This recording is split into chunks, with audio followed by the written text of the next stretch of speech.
গতকাল চিফ অ্যাডভাইজারের নেতৃত্বে একটা হাই প্রোফাইল মিটিং হয়েছিল ইলেকশনের প্রিপারেশন, ইলেকশনের সময় সিকিউরিটি ইস্যুগুলো নিয়ে খুব বড় একটা মিটিং। সেখানে বেশ কয়েকজন অ্যাডভাইজার ছিলেন, 3 বাহিনীর প্রধান ছিলেন, বিভিন্ন বাহিনীর প্রধান, বিভিন্ন সিকিউরিটি এজেন্সি এবং ল এনফোর্সিং এজেন্সির প্রধানরা ছিলেন।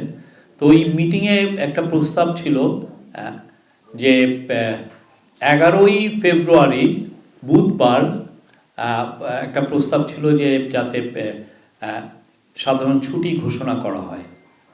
তো কারণ একটা খুব নির্বাচনের আগের দিন, এর ফলে যেটা হবে যে যারা অনেকে ঢাকায় বা বিভিন্ন ইন্ডাস্ট্রিয়াল টাউনে আছেন বা বিভিন্ন বড় শহরে আছেন, তারা তাদের গ্রামের বাড়িতে যেখানে ভোটার সেখানে ভোট দিতে পারবেন এবং এক্ষেত্রে ল অ্যান্ড অর্ডার যে ম্যানেজমেন্টটাও অনেকটা বেটার করা যাবে। তো আজকে এই ক্যাবিনেটের উইকলি মিটিং হয়েছে চিফ অ্যাডভাইজারের নেতৃত্বে। তো আজকের মিটিংয়ে এটা অ্যাপ্রুভ হয়েছে।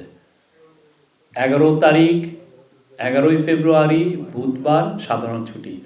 আরও একটা গুড নিউজ হচ্ছে, এটা হচ্ছে শ্রমিক ভাই বোনদের জন্য। অনেক শ্রমিক ভাই বোনরা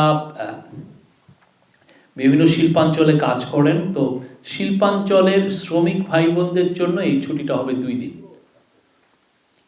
মঙ্গলবার শিল্পাঞ্চলের শুধুমাত্র শ্রমিক ভাই বোনদের জন্য, অর্থাৎ কলকারখানা 2 দিন বন্ধ থাকবে। তো এই হচ্ছে আপনার, এটার উপরে একটা অফিসিয়াল অর্ডার খুব শীঘ্রই আসবে, আপনারা এটা পাবেন। তো আমি বলছি তাহলে মোট ছুটি হচ্ছে আসলে 3 দিন।